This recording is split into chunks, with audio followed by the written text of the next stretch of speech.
What's up, comic fans? Ooh, that is gruesome. Show it We're again. live. My bad. I didn't know we were live. Show it again.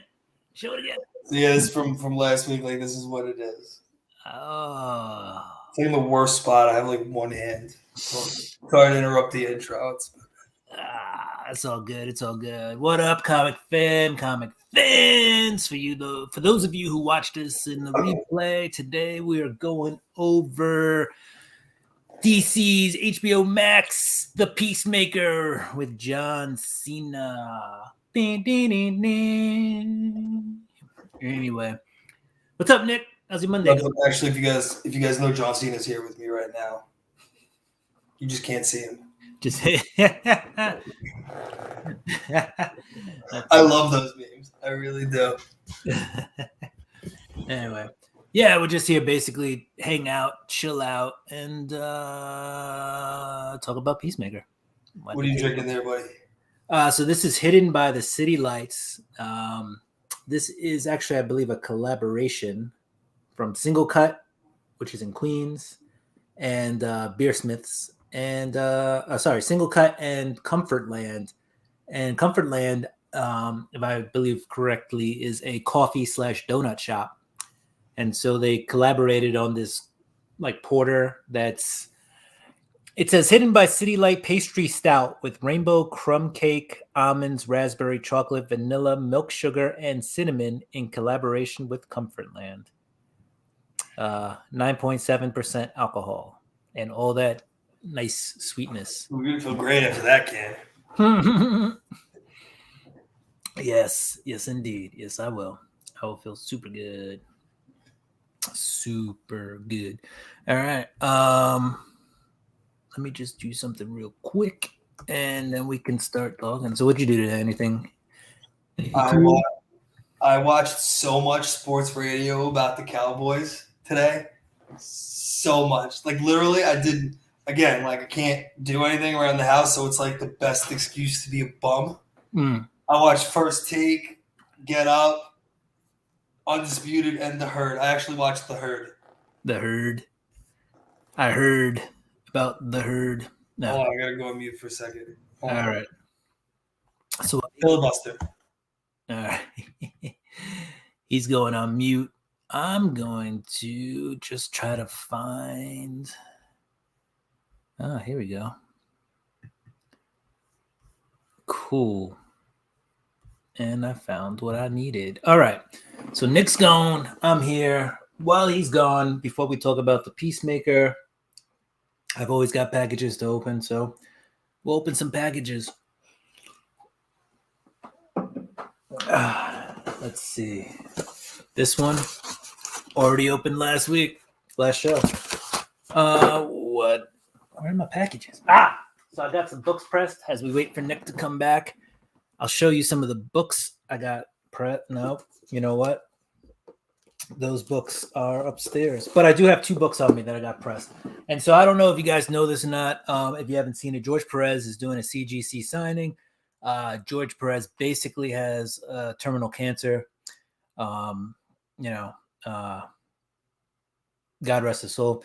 When he passes, excellent comic artist, 90s, 2000s. He's still here, so I'm not going to talk, like he's gone. But anyway, I just needed some books from the PC, signed by him, autographed by him. I've missed him a few times at the con. So I got these books pressed because I would like my books to be in as, great edition as they can when I send them to him and get them back so I can hang them on this wall behind me. That's Stan Lee there. I'm going to save this spot right here for George Perez when he comes back. All right, Nick's back. So I'm just talking about these books I'm getting CGC'd by George Perez. I don't know if you remember, we talked about him. He's passing away from cancer, doing the signing. Anyway, these are the books I chose. I got these pressed. I'm going to send them to CGC tomorrow for George Perez to sign. But related to Peacemaker, which we'll be talking about in a second, we have Teen Titans, New Teen Titans Annual number 2. This is the first appearance of Vigilante, and he sees. Wow, this guy came ready. So that's going to be sent out to CGC tomorrow because today is a national holiday, Martin Luther King Day, and God rest his soul. Anyway, Into that. and then we have Tales of the Teen Titan, Judas Contract. This is the first appearance of Nightwing in that, in his costume right there. That's so 80s. I love it. Yeah. And then, you got some Deathstroke right there. The other Deadpool. Actually, Deadpool is actually based on Deathstroke. Deathstroke came first. Anyway, those are the two books I'm going to be sending to CGC to have signed by George Perez, so I can put them on the wall. One of those two books will make it right into this empty spot right next to Stan Lee. Ooh. Yeah. So I was planning on putting another book there, and I could put another book there temporarily, but for now, we're going to, that spot is reserved for George Perez when I get back that book in 6 to 8 weeks.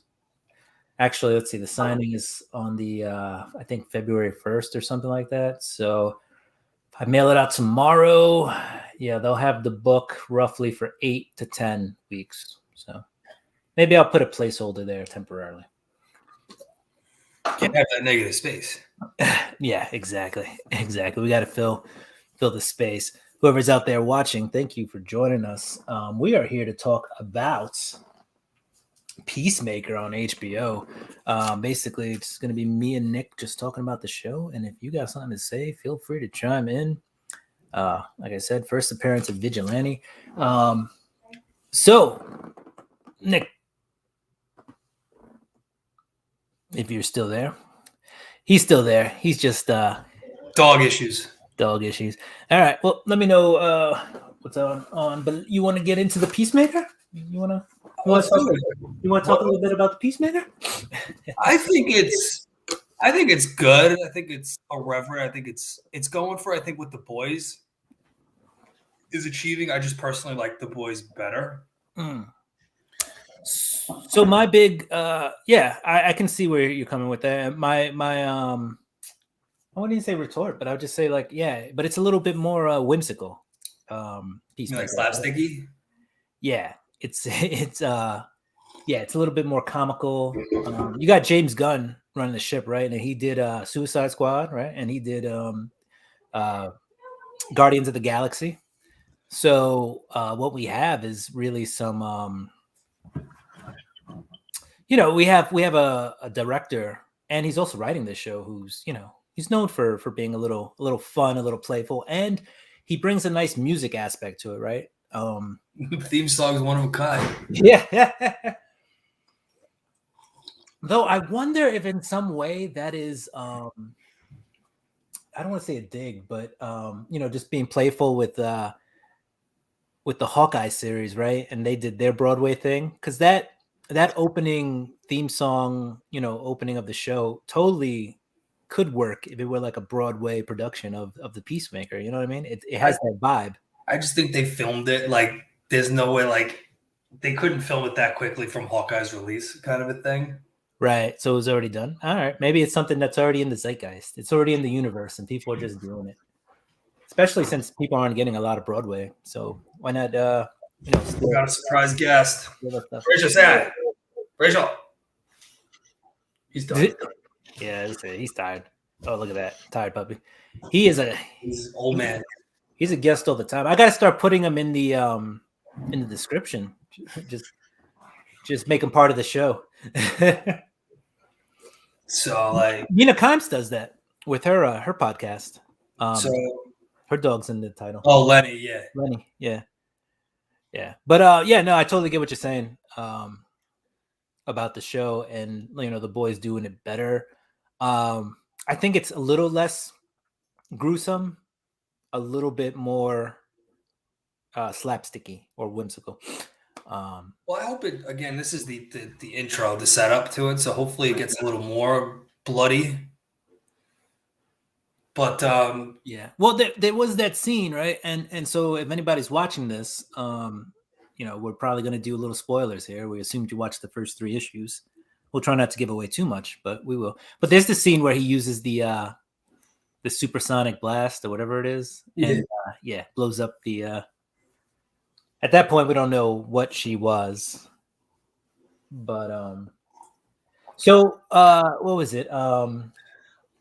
I I love that they're all misfits. Like they're all the people that got in trouble from the Suicide Squad movie that have like the shit detail. Mm-hmm. So they're like not good at their jobs either, which makes it funnier because he's like not a professional. He's like a although like Well, you do have there is one character, right, who's new. Well, two, I thought. no, the girl and the Out of, dude with glasses got in trouble from yeah, Suicide Squad. So they get Hardcore and John. although he kind of in episode 3 he does some good stuff. Oh, John. When he stops, what's his face? Judo master. Yeah. So what I would say is, out of bio though, right? She's new. Isn't that like Amanda Waller's daughter? I don't know. Again, that's another thing I like with some of these. Like, I guess I really started getting into it. I guess we're going to look like a lot of these series, like especially with Remender, he did a lot of C-list Mm-hmm. X people besides Wolverine and like all their bad guys and stuff. So like any of those, like where you have like C-list people that I don't really know about, so I have no expectations. I just think it's fun. Like I feel like we've just gone so far into like these superhero movies building to something and build like I want to be entertained for an hour. Right. Like sometimes I don't need it to be part of a plan. Yeah. So,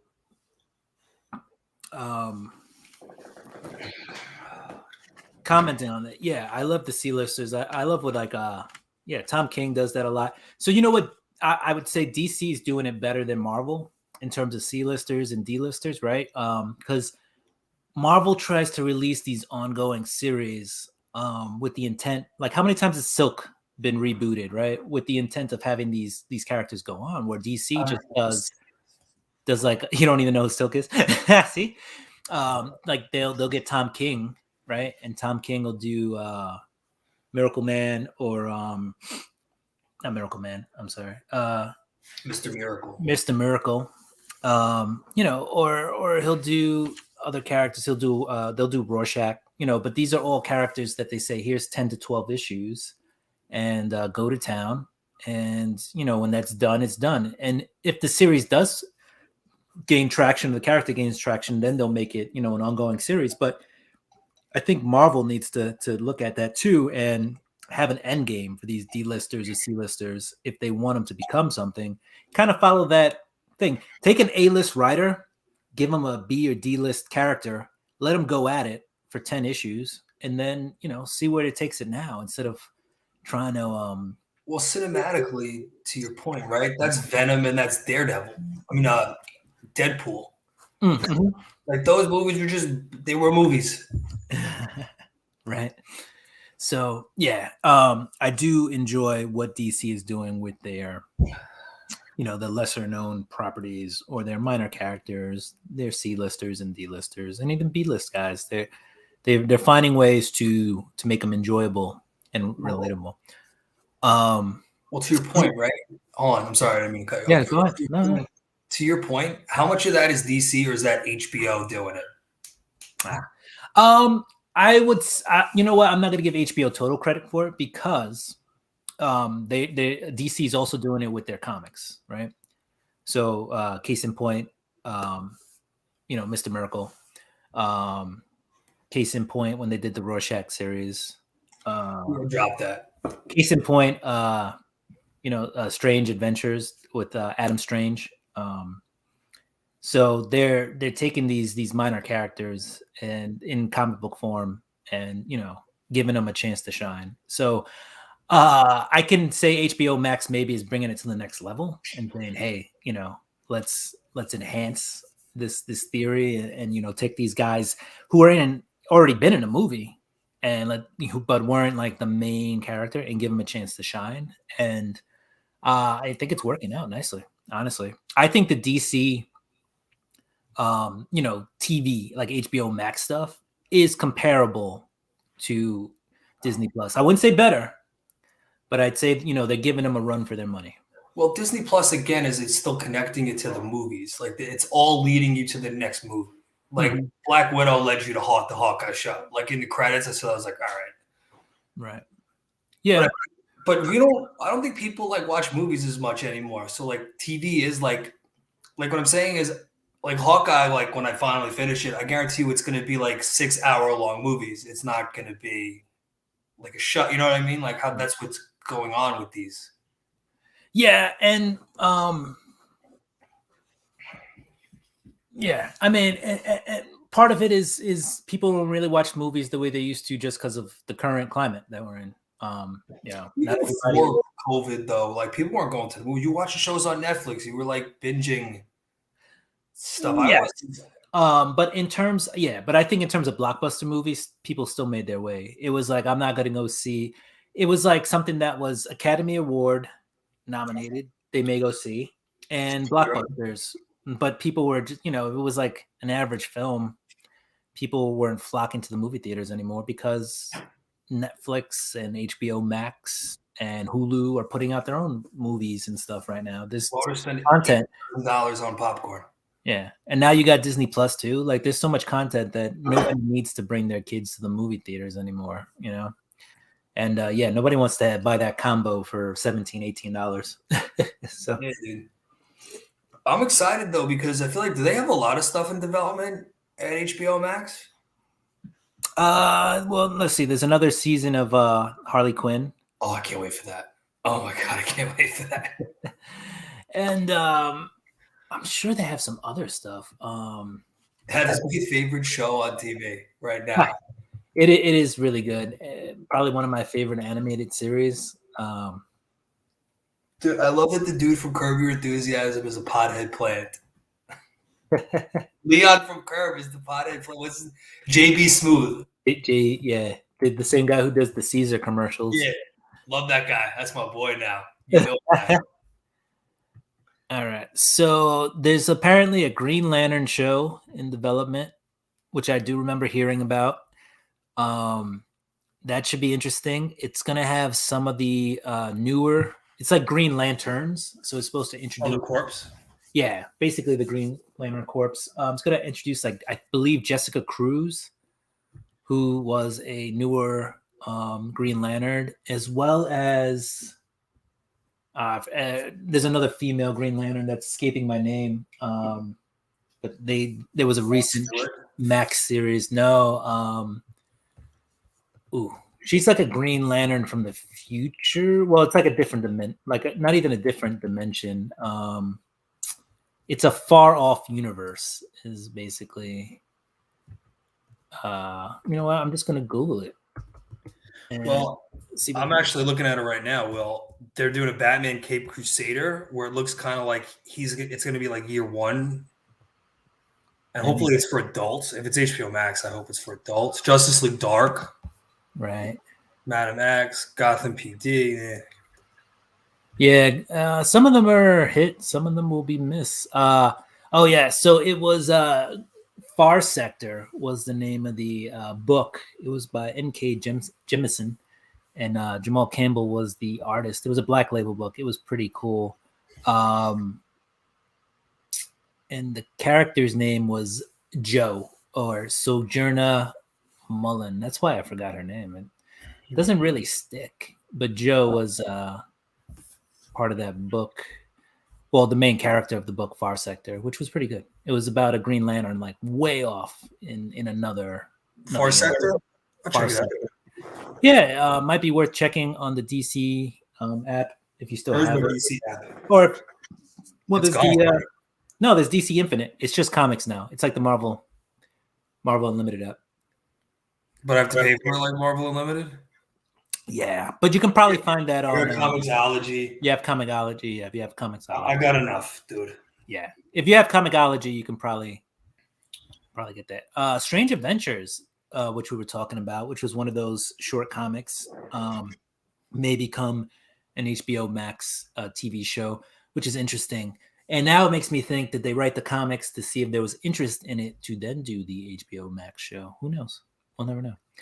Superhero High is another one. No, that's gonna be kiddie. No. Yeah, Bat Wheels. That's another one. It's similar to Cars, but it's like the Batmobile. Dude, the Batman one looks good. If they're gonna do it, like it's gonna be like year one, like gritty, right? Like Justice League Dark is in development too.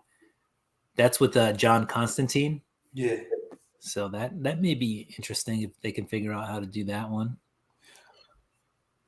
So I have a question for you. Okay. So I watched episode 2, and you said, "Who does the vigilante remind me of?" Right. I got nothing. I don't know.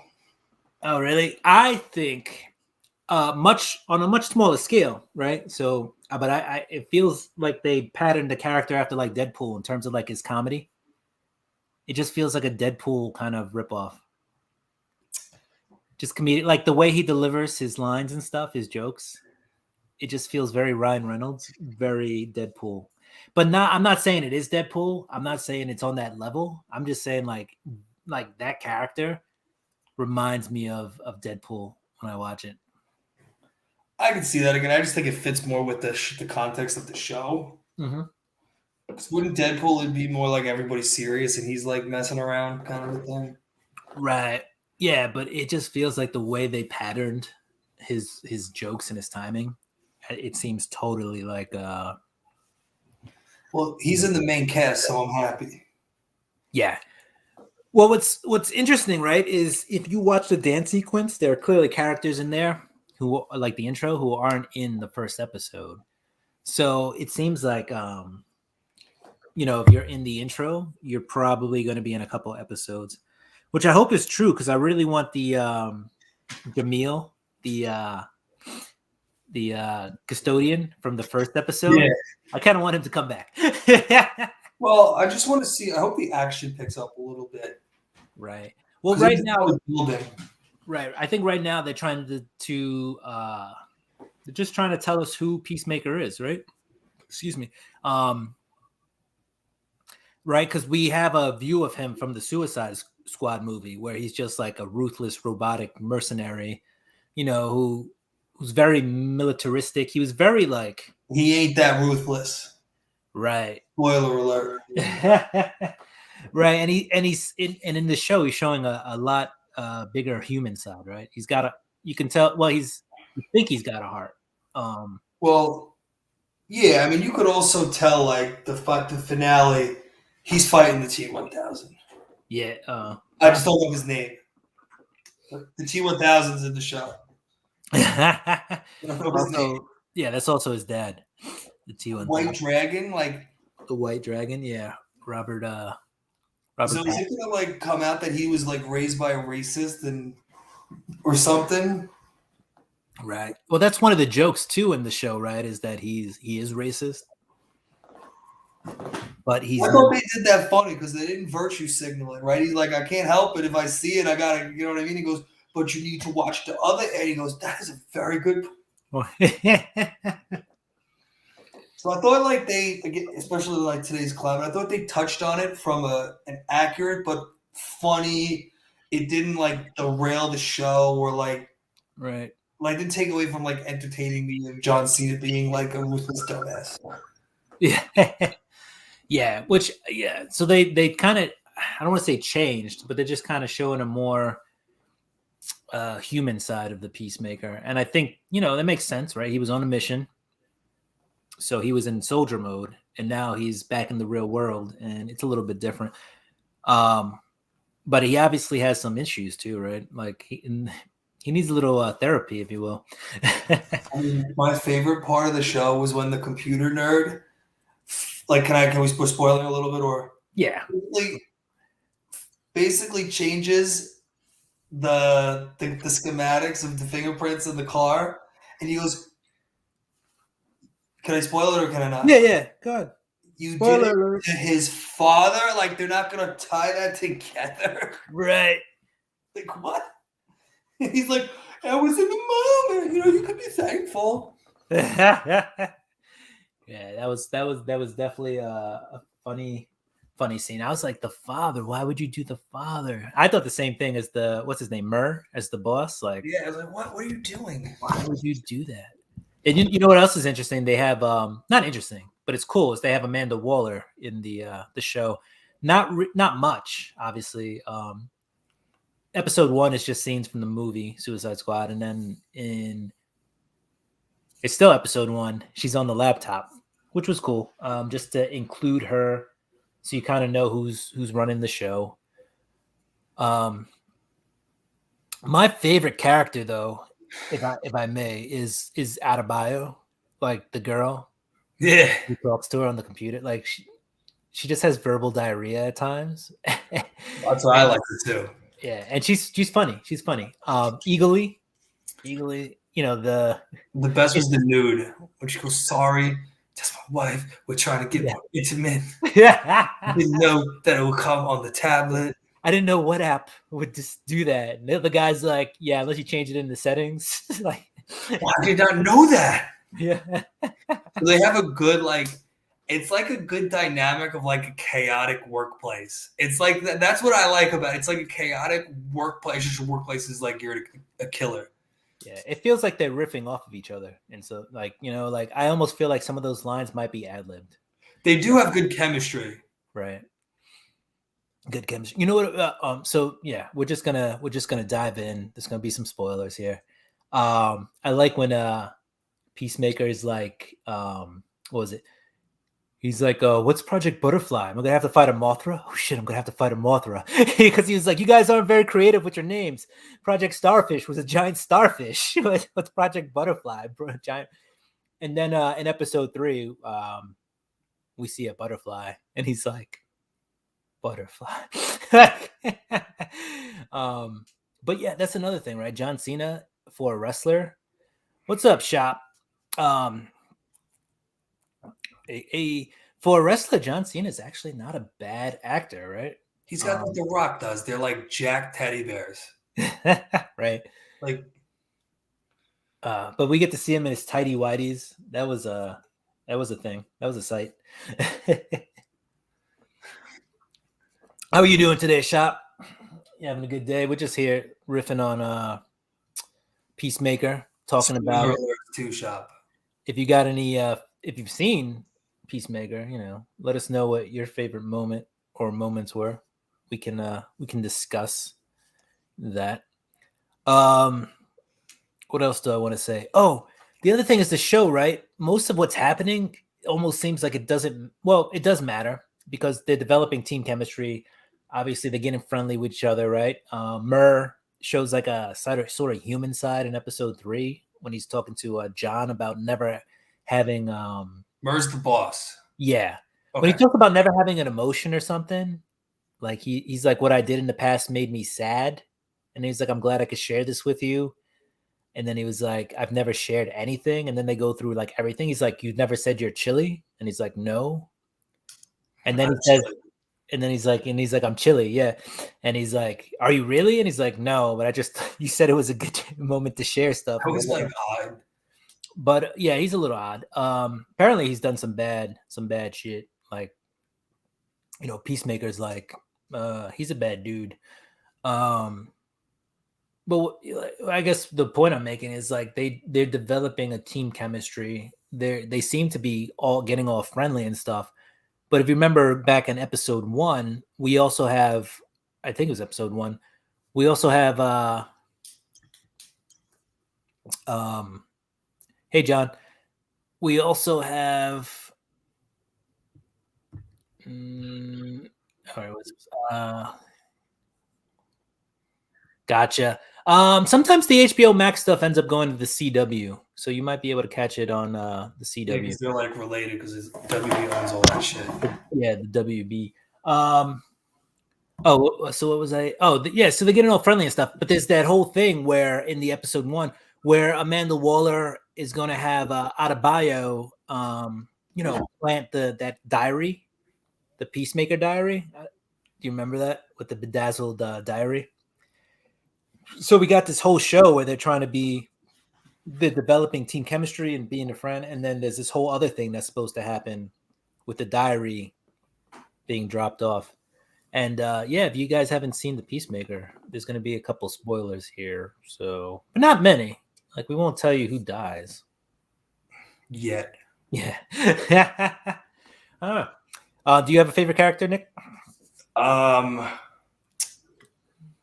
I think I just like the dynamic of all of them. I just think they're like the misfit team that's like the F team that'll come in and like save the day. Like I could see them getting benched and then like, not letting this stand, and then they go. You know what I mean? I like the whole. I like the. Yeah, I think I'm gonna go with like just the whole team dynamic. Like I like the chemistry of it. Yeah, and it's this right. So one of my concerns coming into the show was that right, Peacemaker killed Rick Flag, and Rick Flag was like, a pretty well liked character. So I was like, are people actually going to enjoy Peacemaker? And so far, I think they've done a good job of making the Peacemaker likable and making this team likable, right? So the whole team. Why? How could you be mad at that? Like you don't know if like the actor didn't want to do the movies anymore. He was probably like, I don't want to. Yeah, but still, Rick Flag. People like Rick Flag.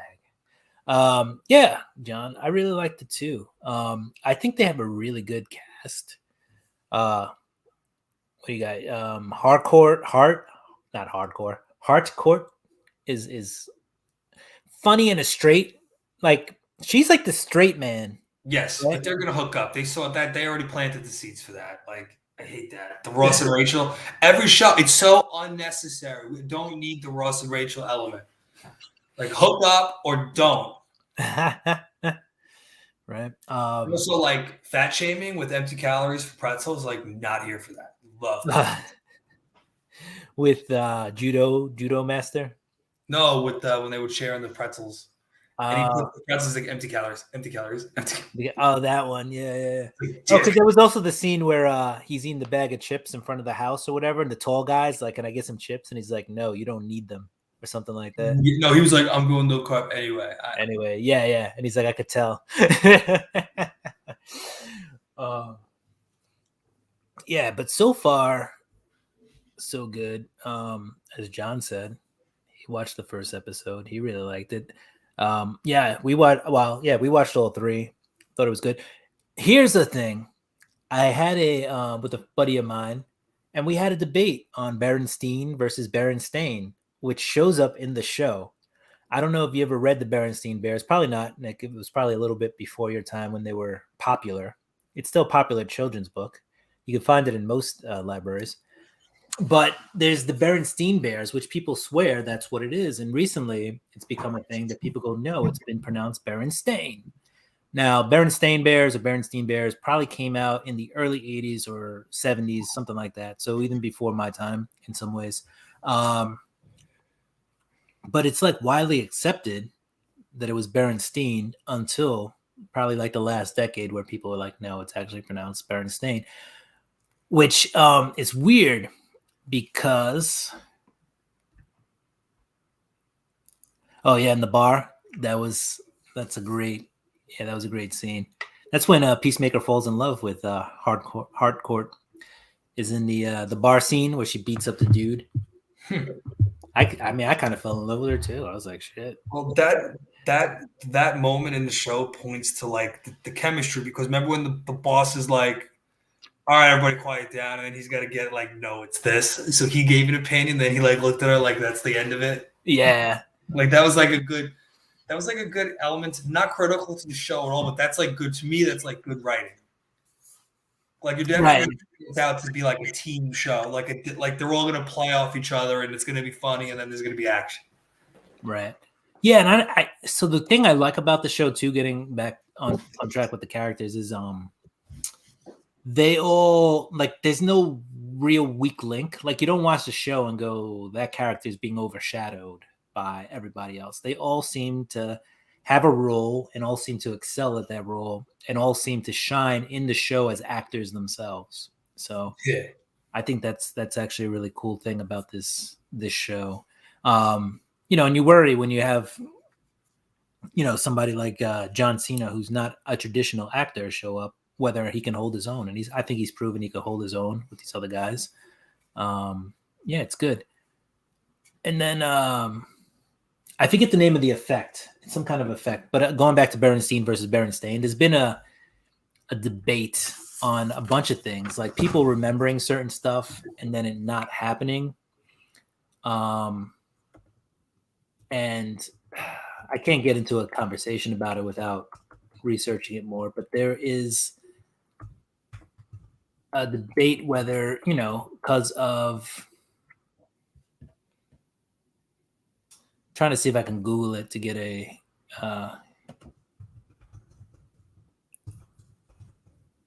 on the name. But it basically goes into like the tin hat theory of, time travelers changing stuff. So that like it may have been Berenstein Bears until somebody traveled back in time and then changed it to Berenstain. And it's a big debate that people who believe in time travel will use that as one of their examples. That's what I was trying to get at. Berenstein versus Berenstain. But it's very funny that they would just bring that into the show. And, being that I had talked about it with a friend recently, it was just interesting. I don't know. I'm just mumbling on about time travel now and I hate conspiracy theories. I just time travel just gets me angry. Yeah. Well, it ruins good movies, right? Terminator. Just because, yeah. How could John Connor send his dad back in time to save his mom that made John Connor? There was no point. There was no reason for that, and it still bothers me. Or even what was it, Endgame? Or and the Avengers Infinity War Endgame. I don't even know how that time travel works. I didn't want to learn it. And I was like, you got to put it back where you found it. Fine. I mean, Back to the Future was a movie about time travel, and we knew that from the beginning. Comedy movie too. I think if you make a comedy about time travel, it's a little bit more forgiving than it is. But anyway, Peacemaker is not about time travel, so let's not derail ourselves.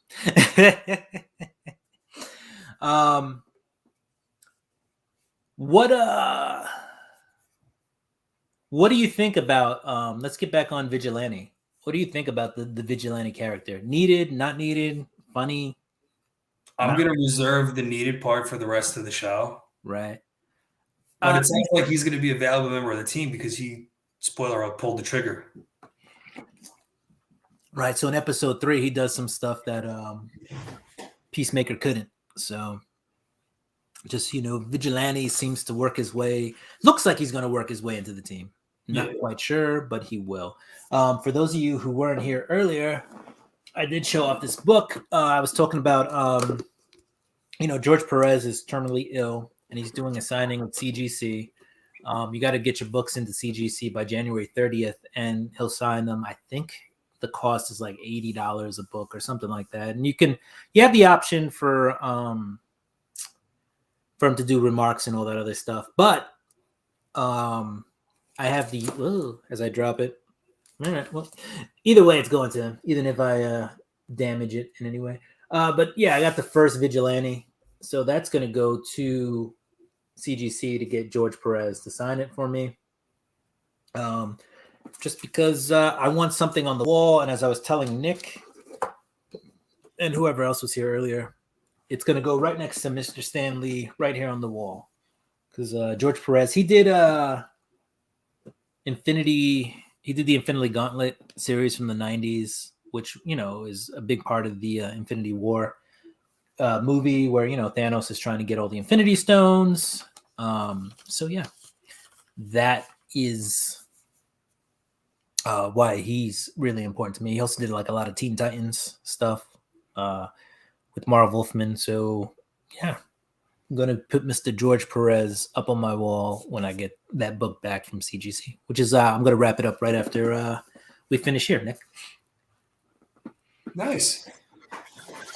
Yeah, we got, like I know we've been to cons and we always get guys we like. So, right. So we got Capullo stuff. We got Snyder stuff. They usually come as a team. Too much. Yeah. Just sign books. Yeah, I got the Amazing Spider-Man back there by Stan Lee. But we usually go and we'll take books and we get them signed, whether it's for the PC or to increase value, whatever. I've never sold a slab though, and honestly, and I have. Yeah, I've sold some raw books, but I've never sold a slab. And I know we've gotten similar books slab together. The Storm book. Yeah, and you sold them. I haven't, which is fine. But yeah, I have yet to sell a slab. Usually, once I slab something, I feel a connection to it. Like the books I usually slab are the ones that I have an affinity for. So it's harder for me to separate. Well, the Storm book I had an affinity for. I just slabbed it because it was just too sell. Oh yeah, well the Like, Storm book was glow in the dark. J. Scott Campbell Storm book. yeah, like I probably wouldn't sell like that 880. I Right. wouldn't sell that. Like that Right. was like someone offered me like 3. I was like, okay. Then it's like, yeah. Oh yeah, Crisis on Infinite Earths was a huge feather in his hat too. Is that That's the one right. where Superboy punches like the wall? Right? That's DC, right? Yeah, yeah. Probably. I got to go back and read it. I do have a the series that was a big one. Those are some classic covers. You got the one with the Flash, and then there's the one with Superman holding.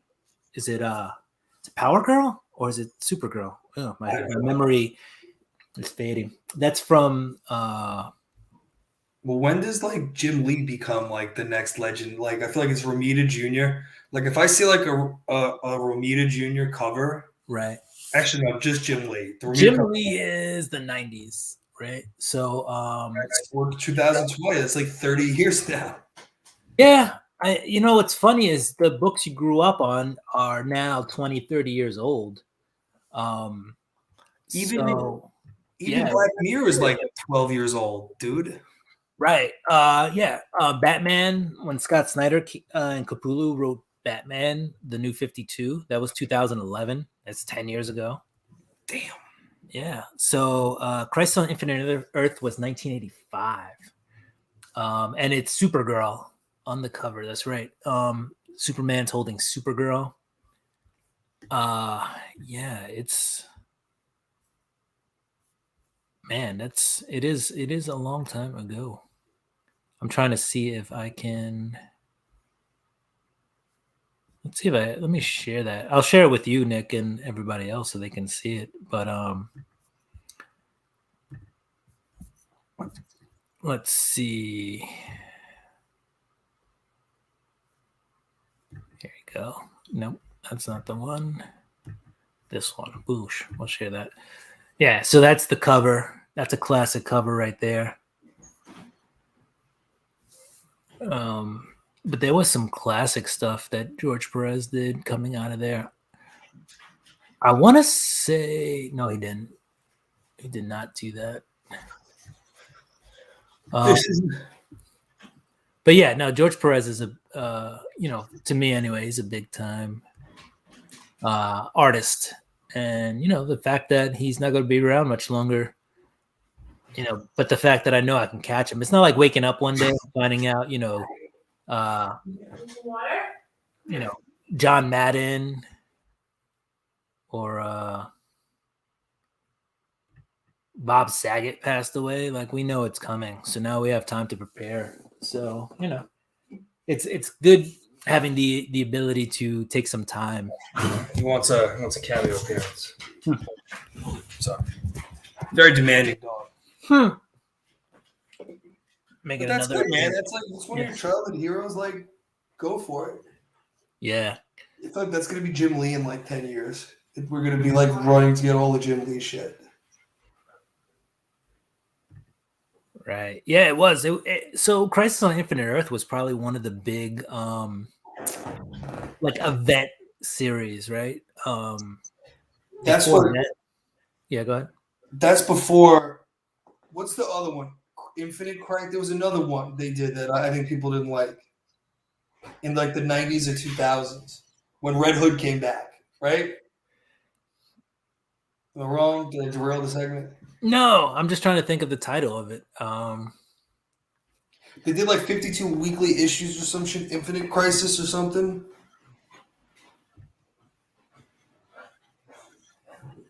Sup, thug stacking.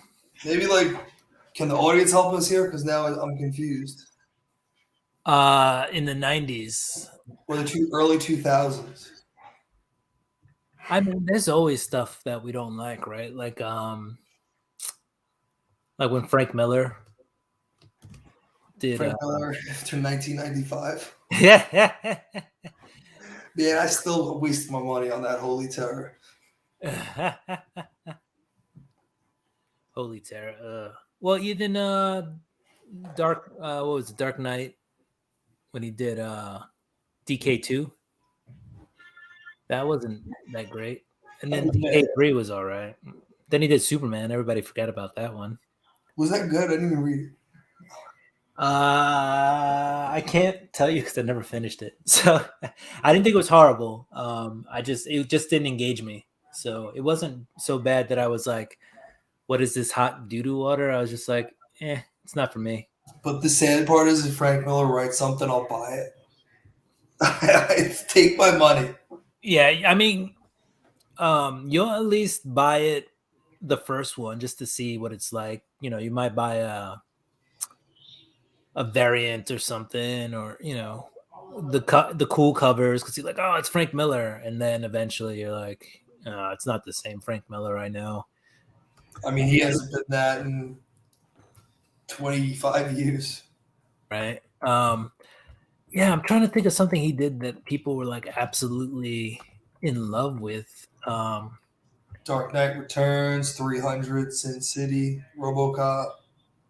Yeah, I mean, RoboCop was good, but these are all things that were like 30 years ago. He hasn't. It's been like 20 years, man. All right, 20 years. All right. Xerxes, like, I still don't know what was going on in that. Yeah. They did a comic based on the movie, based on a comic, but the comic came out after the movie. Yeah.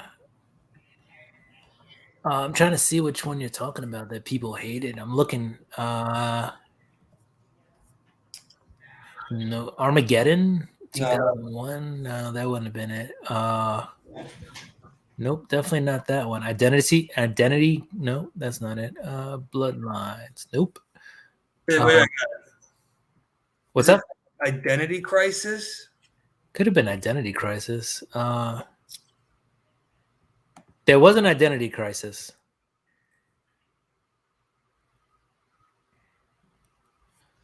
Right, so there was.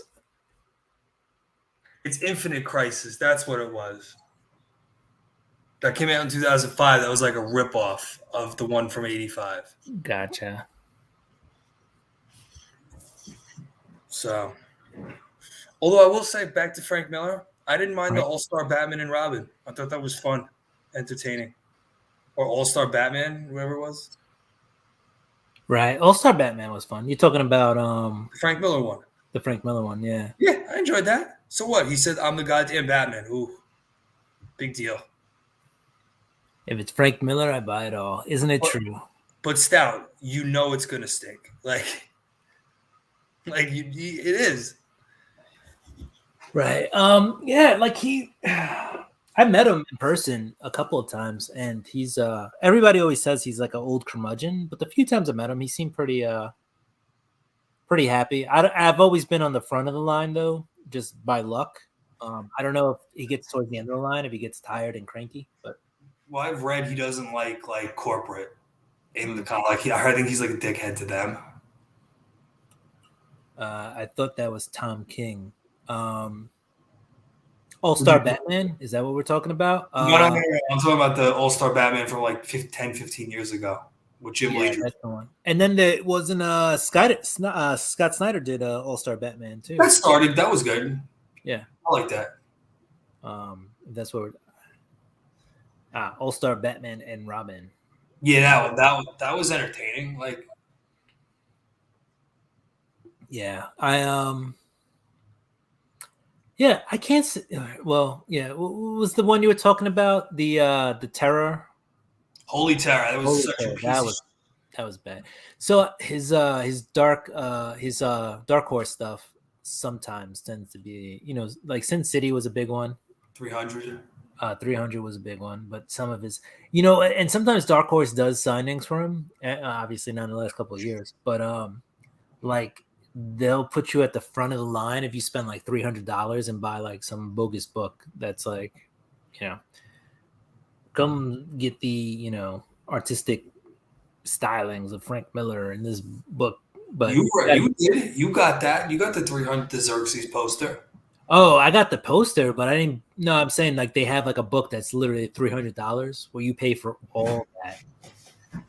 Ugh. Oh, Identity Crisis. Tom King. Didn't Tom King do Identity Crisis? I didn't even read Identity Crisis. I think that's when I was like not really reading comics.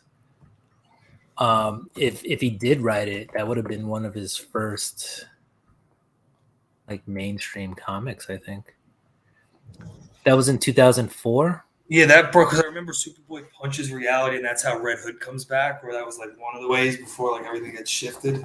Right. That's his Brad. I just did a quick Google search, but it says written by Brad Meltzer and Michael Turner, who passed away years ago from cancer, was the artist. So that's interesting. It says here it was written by Jeff Johns. Jeff Johns. All right. Well, for Infinite Crisis. Oh, Identity Crisis was the one, but you were talking about Infinite Crisis. That's right. The one I think where like it was like, it's the same stuff. Like they're doing more Infinity Wars in like Marvel. Like it happened. I get it. You got to sell movies and stuff, but move on. Right. Now it's 2005. Looks like. Yeah. So Jeff Johns. I mean, I think he's a good writer. But he did. He's done some series recently for DC. And he just, man, takes forever. I guess because he's so busy. Yeah, I get because he's like a VP, right, over there at DC. But he takes forever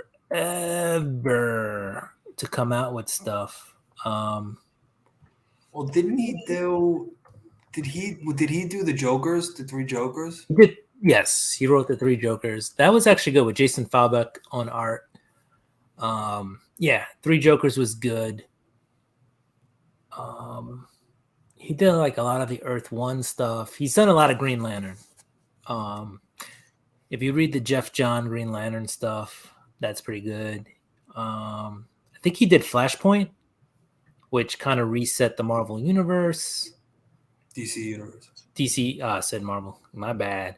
Yes, he did some Justice League, 2012 and 13, I guess. That stuff was pretty good. I guess it kept the Justice League relevant, right? Movies came out after that. He did Doomsday Clock. So Doomsday Clock was supposed to like kind of incorporate and kind of change. It was supposed to be a major Marvel. Still don't know what happened. Major DC. I don't know why I keep saying Marvel. Yeah, Doomsday Clock. Major DC. Yeah. Well, part of why you don't know is because issues took 3 to 4 months in between to come out. And so it was supposed to be like the metal stuff, right? That Snyder did. Those metal things to kind of change the way DC, what happened in DC, rebooted universes, comics, characters, whatever. But it took so long. It took like 2 years to be finished that DC just kind of didn't push it to the side, but they just said, you know what? We're going to do it. Yeah, we're going to do it a different way. And that's when they got Snyder to do his the second books of second metal books. Yeah. Which, also were very meta. Very bad. I don't call death metal bad, but the second series was bad. Yeah. Am I ruining like Snot Slider ever coming on the show? Is that why you're not saying anything bad about it? Oh no. Snyder's not going to watch this. I feel like he just ran his course. But yeah, it was just like a reset thing, just like Rebirth was, just like New 52. Which, by the way, I guess because I really only read Batman, I thought the New 52 was awesome, but apparently it wasn't. It was like a failure. Mm-hmm. Like I Oh, read, Ghostbusters too? yeah, I liked Animal Man, Swamp Thing, and Batman. Those were like I guess the only real good ones. And Wonder Woman was good. Yeah, a couple of books came out of there and sold well. But yeah, Jeff Johns does work on TVs and movies a lot. What's up? Superpower review.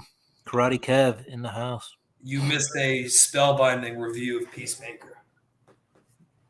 Yeah, there was so much. Yes, like one identity, like one book would come out at Doomsday Clock, and then you'd read it, and then 3 or 4 months later, another book come out, and you wouldn't remember what you read, and I didn't want to go back and read 4, 5, 6 issues. It was so bad. I still don't know what happened.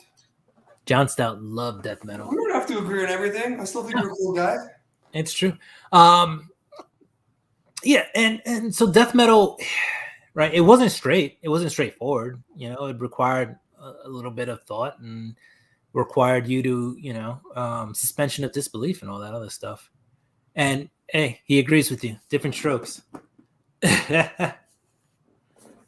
So I think I'm like, I feel like a long-term project I want to do. I want to read the original Sandman. It's just I have so much, I buy too much comics, and that's like yeah, commitment. but I think if you read that, you'll have an appreciation for it. Also, they're doing Audible does the books on tape now, so you can if you don't want to actually read it, you can just play it in your car or play it while you're running on a treadmill or If no, I can't do that on the treadmill. But if I ever, well, this is what happens when I try to build a treadmill. Funny. Neil Gaiman. I want to read American Gods. Actually, that's like on my book list. Yeah, they did. Audible did the first season of Sandman free, but that was at the end of last year, so I don't know if it's still available for free. That's coming out on Netflix, I think. Right? There's talk of the show, yeah, but yeah, this was just the book on tape stuff. Now, how does that work? Because isn't I don't know. Vertigo's under DC, obviously, right? Because AMC did Preacher, so I don't know. Maybe with like the lesser properties, but I figured wouldn't HBO Max do that? You can any studio can license out rights, right? So Netflix did the Marvel stuff before Marvel took it back for Disney Plus. Hulu still does some Marvel stuff. Hit Monkey, right? They did Hit Monkey.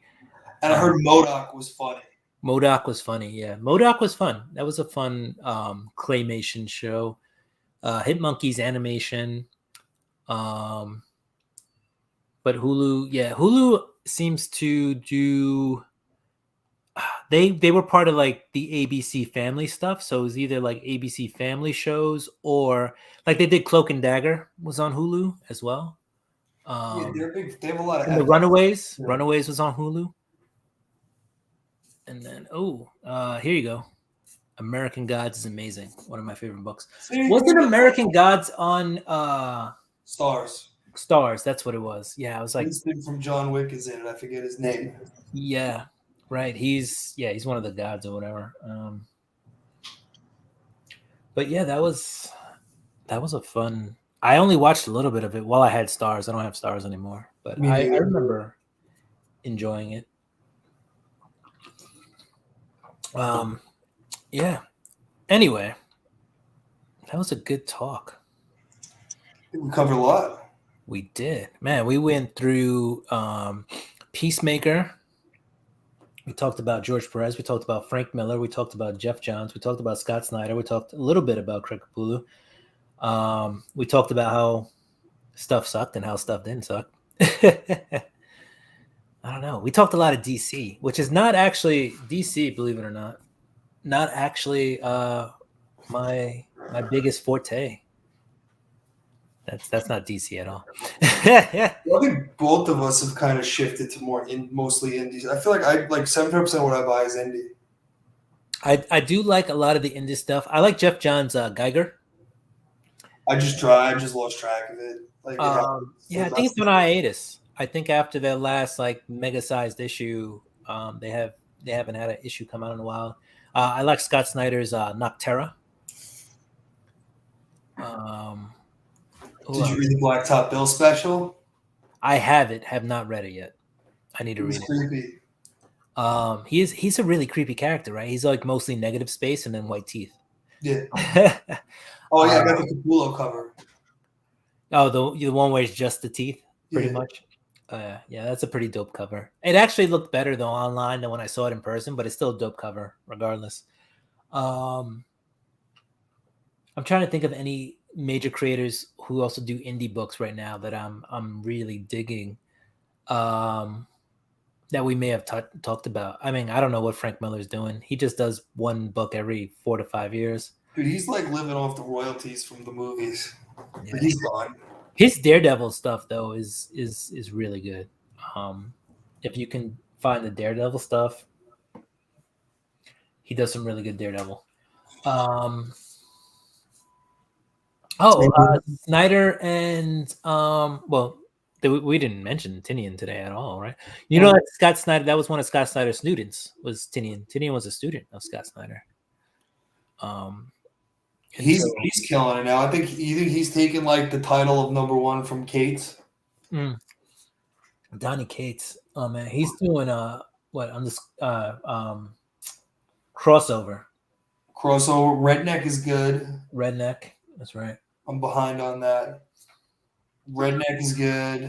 Crossover and Thor. And I think he's doing Hulk, but I haven't read his Hulk. All right. Oh, for those of you out there who are on Thor, it's gonna get real next time. Thor 21. Yeah. So Thor 20. And if you haven't seen it, I did my first short, believe it or not, Nick, on YouTube, which is basically it's you got to have a video within a minute, and it's got to be can't even be landscape. It's got to be portrait, so it's like straight up and down, and you got a minute. And I released my FOC books, which actually today's Martin Luther King Day, so I don't even know if you can FOC books today, but your local comic shop should be able to. But anyway, I put Thor 20 on that. There's a 1 in 25 coming out, second print, but it's the first cover appearance of the God of Hammers. And as you know, first covers of major characters, like Null, sell for like hundreds of dollars or whatever, even if they're just in the interior. So yeah, FOC today. Tomorrow, some sites will probably have it up. 1 in 25. Thor 2. Thor number 20. First God of Hammers cover. Already going on eBay for like $60 a pop. You can get it off of Frankie's Comics for $50 a pop. If you can find it for cheaper than that, I'd say grab it, because I think the God of Hammers, which is Mjolnir in her physical form, is a character that's going to stick, because Mjolnir has been around forever. What's up, Brian? How's it going? I have to watch Peacemaker yet, so just stopping in to say hello. That's fine, Brian. We're already like an hour into the conversation, and well done. Yeah, I mean, we may just final summary of Peacemaker, but I appreciate you stopping by. We've moved on to talking about like Jeff Johns, Frank Miller, Scott Snyder. Just weird how things connect, but yeah, that's where we're at in this part of the cast, if you will. But yeah, it's just basically Nick and I hanging out and talking random stuff with John. Let's not forget John Stout in the house. Which is funny, because aren't you drinking a stout? I just stopped drinking the stout. I'm now drinking an abrasive double IPA. Oh, you're just going after it today. From Surly Brewing. I drink about 2 beers per. This is another 9.2. That's like 4 or 5 beers. Yeah. So I drink 2 per.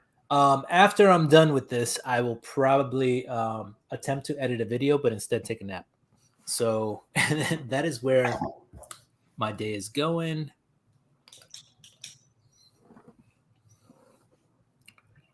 What's today? Today is Monday. I know Brian does shows on Saturday. Not sure if he did a show today. He may have. I did see there were 2 shows going on earlier today because I usually check that out. One was Slim Comics. He was opening a box of baseball cards, and I forget what the other one was. Oh, Newbie Comics in the house. What's up, Newbie? Newbie's from up north, Canada, if you will, and it's pretty cold up there. But it's pretty cold here too in New York. So It's gross outside today. so cold, so cold. Thanks, Newbie, for stopping in. And we had Brian here, and John's here. But that's all on loop. These things I'm saying, right? Like, do they come out like they repeat? Oh, anything you say here, that's me. I'm pushing buttons. Ah, all right. Nick does not understand the magic of StreamYard yet. Dude, I just show up. We don't prep. We keep it real, raw, and uncut. Yeah. If you ever need any, speculation stuff, Newbie is one of the places to go. 100%. Recommend them if you ever need to figure out what comics to invest in, especially ahead of the game. Newbie is one of those guys who's worth checking out. So definitely sub up Newbie if you have any questions about, comics to speculate on. He's just good. That's it. Plain and straight and simple. And John says hi, Newbie. Yeah. What else do we gotta talk about? I mean, we can just end it now. But in terms of indie books, what do you got, Nick? You got any recommendations for indie books? Probably the King of Spies. I've been digging. Oh my god, King of Spies is phenomenal. Yes. I just got issue 2. Let me just see. Check out the Nerd Cave up here. Oh yeah. Oh man, so King of Spies, right? That's about a spy who literally finds out he's got 6 months to live, and at the same time, he has one of those, self-realizations.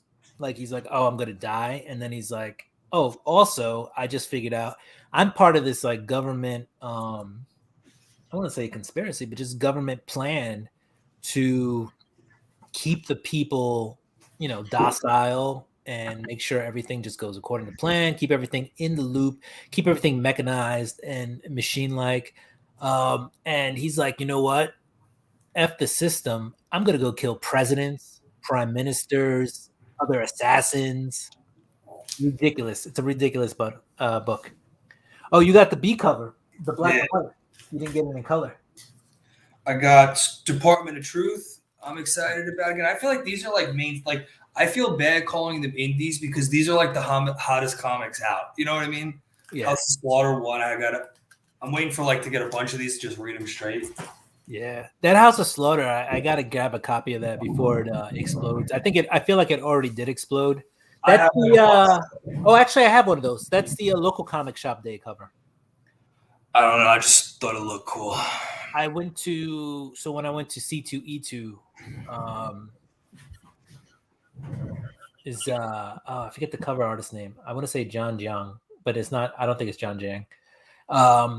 He was selling them at his table for like $20 to $30 a pop, and I was like, I know I can probably get it for a little bit less than that, but you also got an autograph with it. Of course, if you wanted to get it like CGC'd or something, it was a little bit more, but it was $8,000. Nah, I mean, well, if you bought the CGC'd one from him, it was like $500 for that comic CGC'd. If you were to do it yourself, go through the whole process, getting the witness and bringing it back and all that other stuff. Honestly, dude, that took away the joy of Comic-Con. It would have taken like 40.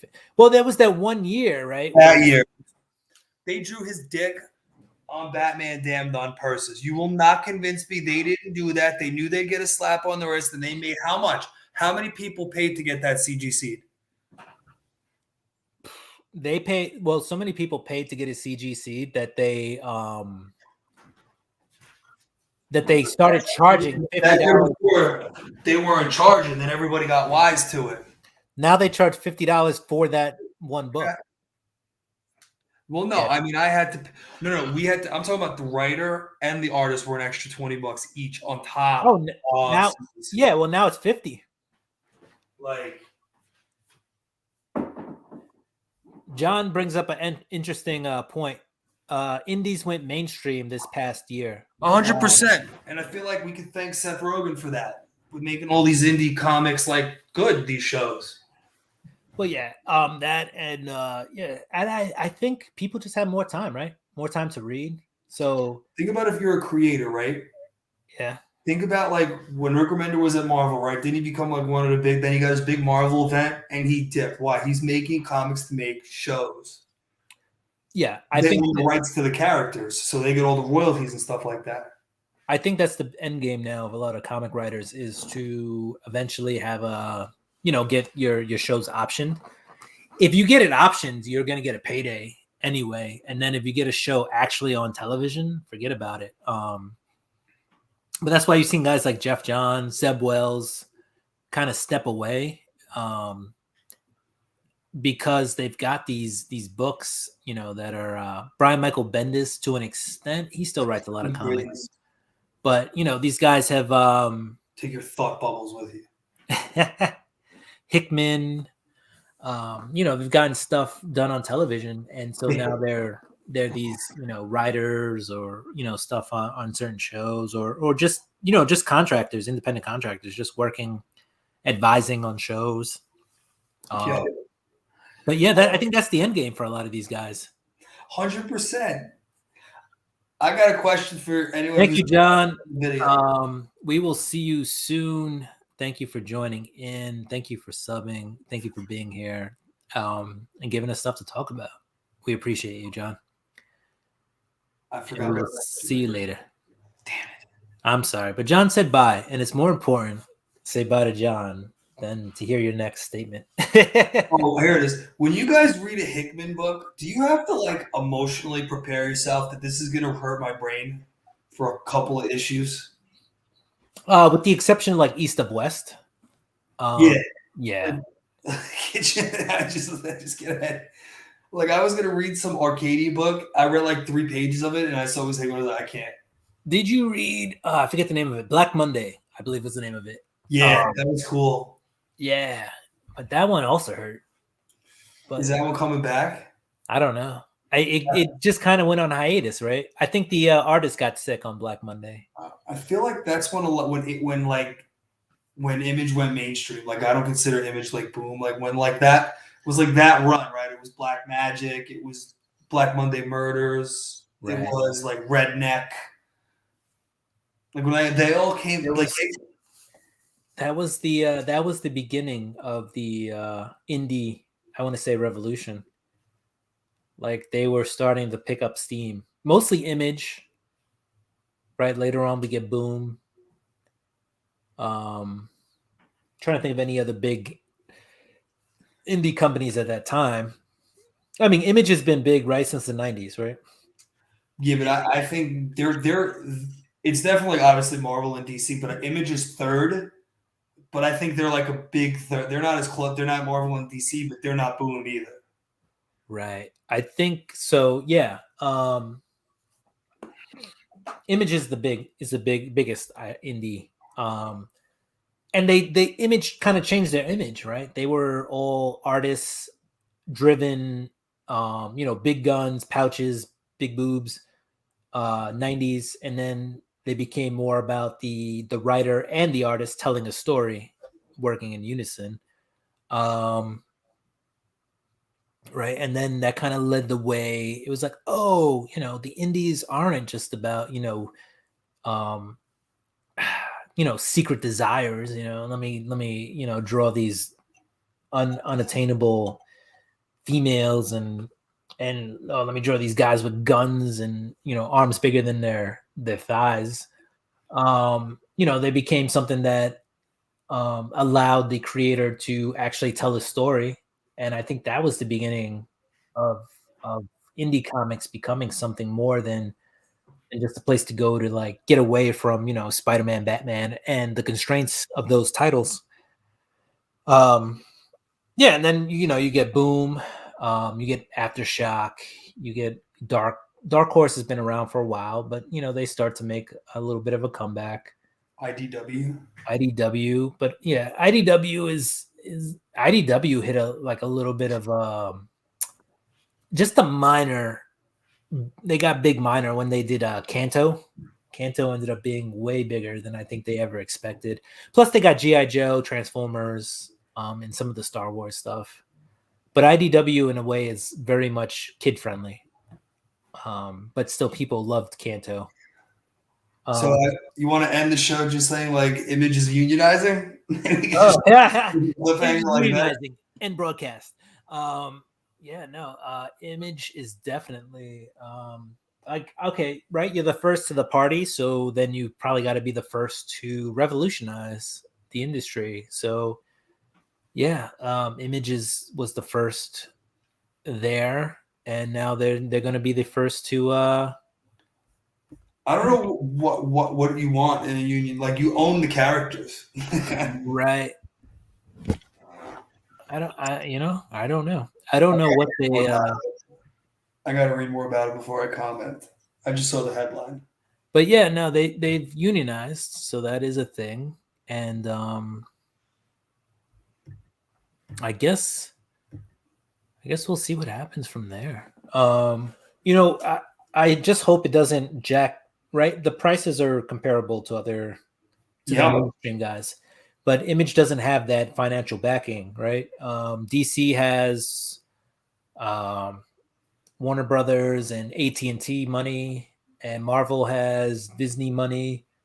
So I'm just hoping that you know Image unionizing doesn't jack up the prices of the comics because it's going to suck to it's going to in my personal opinion it's going to throw the indie game back a step because people are going to be less likely to invest more money in something they don't know.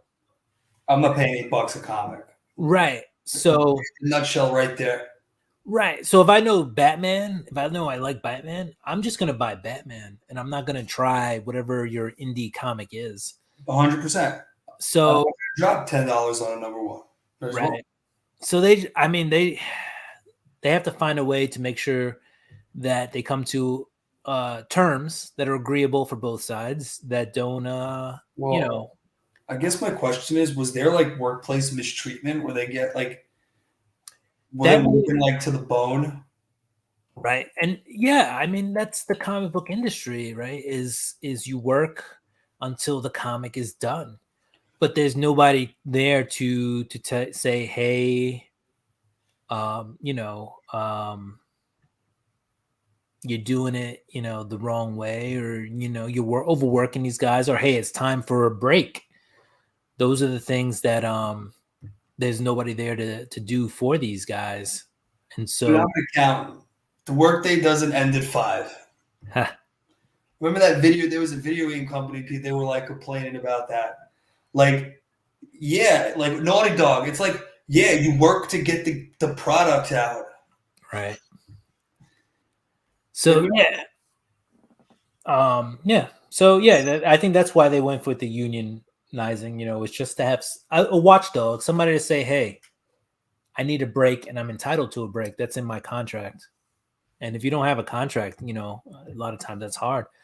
Um, you know, like I have a union and I know after X amount of hours I work, you know, I get a lunch break, or after X amount of hours, you know, if I don't take a break, I get overtime. So, I get neither. yeah. Well, you deal with other people's money, so it's a little different. No, but you also, well, I wouldn't say lucky, right? But you don't have at this moment, because of what you do, I don't feel like you have uh travel expenses, if you will. No, So I have. you're pocketing a few extra dollars here and there. It depends too, because I feel like the workday, like my workday, is also increased because they know they're like, all right, you can just like go eat dinner, come back, like because there's no like Yeah. travel, like I'm here. Well, and that's what a union does, is it protects that right to be like, I have 30, 45 an hour to go eat my dinner and I don't have to come back. And somebody's going to look at my logs on my computer and see like, you know, oh, he came back, you know, after like 5 minutes. I mean, I Um, guess I just want to know if the conditions were like Activision, is what I'm asking. Were like, right. if that's like So frat boy culture, like, and this is again me like I'm a read. borderline frat bro, but like I don't harass anybody at work. Right. Like I Definitely don't want like to tell you what's right or wrong. That's not what I'm aiming for. I'm yeah. just saying what the union does. But the one article I read said like, these guys could work 16, 20-hour days with, like 1 hour break. And I don't think it's fair to work 16 to 20 hours and, maybe have like an hour to yourself. When I worked retail, um, this was one of the things I felt was weird.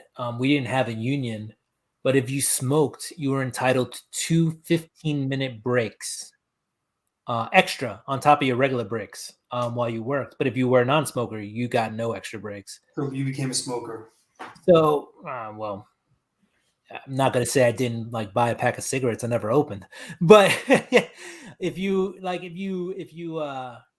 smoked for some reason, and there was nobody to be like everybody deserves an extra two, just because you had a vice and they believed that made you work, more effectively or efficiently afterwards, you got an extra 2 breaks during the day because you were going to work harder when you came back from that. So there's some things that unions would be like, hey, everybody deserves that 15 minutes.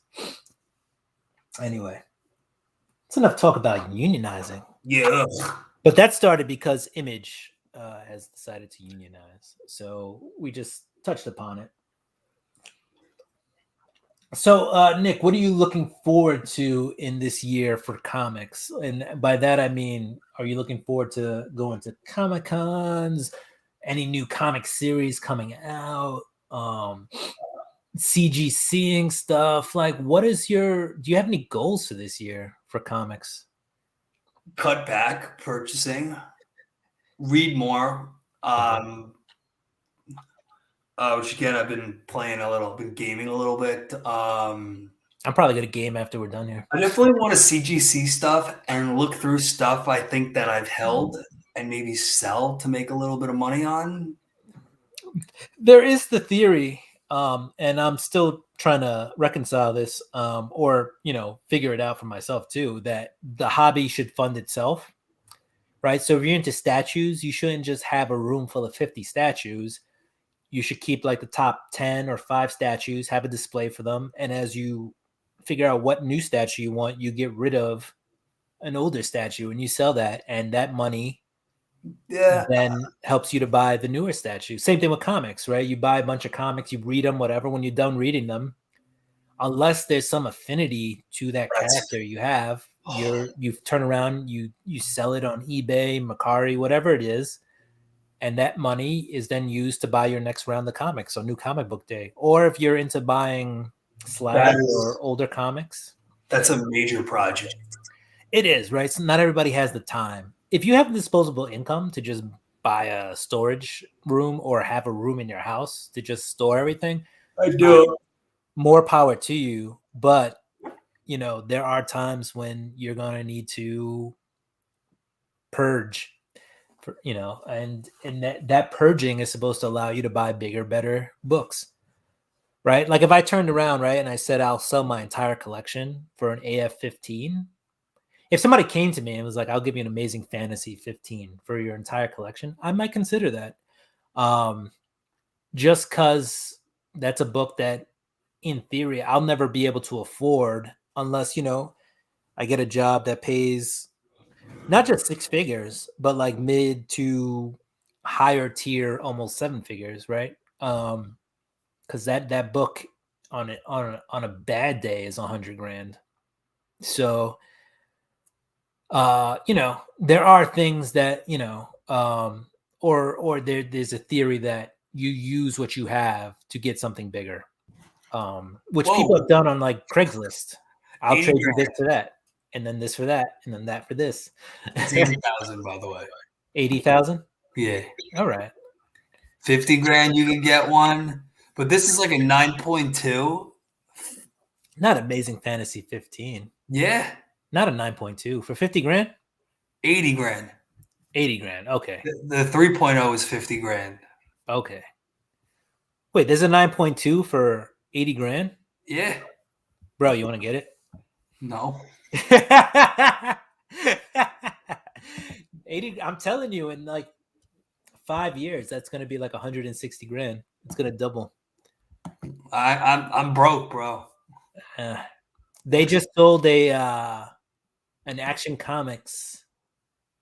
There's no way this could be real though. 9.2. It might, maybe it's a reprint. It No, might it's be his like, first. Is it a reprint? is that on? Are you on eBay? Restoration. Oh, it's restored. Yeah. So it's got a. Is it purple label? Yeah. How'd you know? I just know. I try to stay informed. You know what, fam? That's why Will has a channel, and I'm just a sporadic guest. But yeah, no, if you yeah, okay, so restored makes a little bit of sense. You can unrestore stuff. Why would you want to do that? Because sometimes the price goes up. If you unrestore 9.2, granted, it'll probably drop a lot, maybe fives. You know, but if you have a 9.2 and you take away the restoring and it goes to like an 8, you'll probably make more money. It really depends on the extent of the restore, which means you have to hire a professional to look it over, which means you got to pay them money. At the end of the day, if you buy the 9.2 restored, you're probably just going to keep it restored unless you do the de-restoration yourself. How do you de-restore? This is above me, guys. This is where I get lost. Right. So people will add color touch or something. So there's ways to take away, like if it's marker, pencil, crayon, whatever it is, there's ways to, you know, take that off or lighten it. If people add staples, that's considered kind of restoring. So you can take out the staples and that kind of brings the book back to unrestored. Tape, if you can take off the tape, that's another way to unrestore a book. So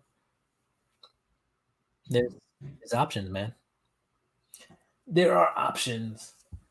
No, but yeah, I would say definitely maybe sell some stuff, make a little bit of money. Probably my biggest goal. Yeah, like this stuff I can sell. Like, do I really need this Alexander Hamilton? No, I could sell that. $10. Do I need Pizza Rat and Paulie the Pigeon from New York Comic Con? Paulie feels kind of heavy though. Honestly, he's a hefty. But I don't know. Need is a strong word, but I kind of like those guys. But yeah, they're definitely. I tell you what, though, I bought 2 of these so I could sell one. And I keep telling you. dude, I want to sell that Spawn egg we got from Spawn 300. Oh yeah, that was going for $20 to $50, but it was Really? it was free with the comic though. Exactly. I don't know what it goes for now though. Actually, I don't know. That was just if you sold it like 2 years ago. I could sell the. You could probably get 50 if you. My Spawn toy I bought on Kickstarter is going for like 150. Yeah, I have to like just. I need to like maybe after tax season because I'm about to get busy. Right. I'll probably look to like start like Saturday morning like catalog stuff, and I might sell one Venom 3 because you got a couple of those. Yeah, I see one listed right now. It's the not our Spawn Turd Baby. That's what it is. That's what it was. I see one listed for 65. But it was free with the book, right? So yeah, so it's all profit. Yeah. By the way, I don't. We didn't spend very much on the book anyway. Honestly, that was just such an emotional day. I try not to relive it.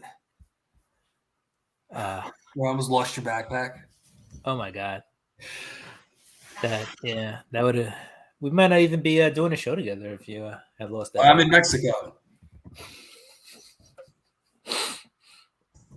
I feel like you were already Googling flight prices. Yes. Man. People would have been like, Nick, aren't you supposed to be at Comic-Con? Nope. I'm in Mexico. Quit my job. I did something bad. I'm gone. Man. How'd you like New York Comic Con this year? You didn't really go for that long. Honestly, dude. Well, yeah, it's quarter end, and I was on a new team, so but it was just great to go, like off the pandemic and everything. Right. Even with a mask on, which was uncomfortable as hell, but necessary, I guess. Yeah. It was great to go. Like it was definitely an emotional moment. Gotcha. Do you have any desire to go to a Comic-Con other than New Yeah, York? Yeah. I do. I mean, I got a wedding coming up, Yeah. stuff like that. So I keep honestly, forgetting. it doesn't even depend on the Comic Con at that point. It's more like a cool city. Like I feel Yeah. like you go for a day and then you just kind of go out at night, eat a couple drinks. Right. So I did C2E2 this year. And I kind of want to go back. And best part about this year's C2E2 is it isn't in November when it's, really cold. It wasn't actually that cold, believe it or not. It was cold, but it wasn't the stories people tell you about Chicago during that time. So It's just I the would wind go in back. Chicago, right? Like we're cold here too, dude. Like this is like Oh, miserable. oh yeah. What was it, like 8 degrees yesterday or 10 degrees, whatever it was? That's 10 degrees Fahrenheit. Like ridiculous. Yeah, I mean, I'm lucky. Like I have an excuse not to do anything, but like I would have been shoveling today, Right. Did you guys get a lot of snow? like an inch, but it's just on the walkway. I Okay. hear my father being like, "Well, you'll get sued if the mailman slips." Uh, yeah. we got no we got no snow. Like zero. It was rain. It was mostly rain. I'm up north, so like Yeah. We got snow, but it rained, and this rain washed away the snow. yeah. And I had salt out, and there's no ice. So It was today's is the definition of a gross day. and you Like, know what? We're talking about weather, so it's probably time to go. hope you Right? guys enjoyed it. I know I took a little hiatus, but I'm looking forward to being back a little bit more on the show. Will won't throw me out. Nice. Yeah, we can totally turn this into a weekly thing if you want, or bi-weekly. Bi-weekly. But let's say goodbye. So comic fans, thank you for joining us. Don't forget to subscribe, hit the notification bell, like, thumbs up, all that stuff. I'm contractually obligated to say that, believe it or not. Really? No, not at all. But I just say it anyway. They tell you when you YouTube actually like gives you advice, and they send you a lot of videos and whatever, notes and letters, whatever. But they're like, you should do this, and I think it is for your own benefit, but also because I think it keeps people locked into YouTube, right? If you gain an audience, they gain an audience, right? Makes sense. You grow, they grow. Exactly. So they tell you how to grow because they also want to grow. So I'm not contractually obligated, but I feel like YouTube has told me you should probably do this. And I'm like, all right. So again, comment, thumbs up, comment, and all that other good stuff. Yeah. So do what you do. We're gonna do what we do. We're gonna keep talking after this, but we're talking weather, so that is not. Time to go. Yeah, it's time to go. Nick, why don't you say bye? My Wolverine peace sign. All right. Peace out, comic fans. We out. And we'll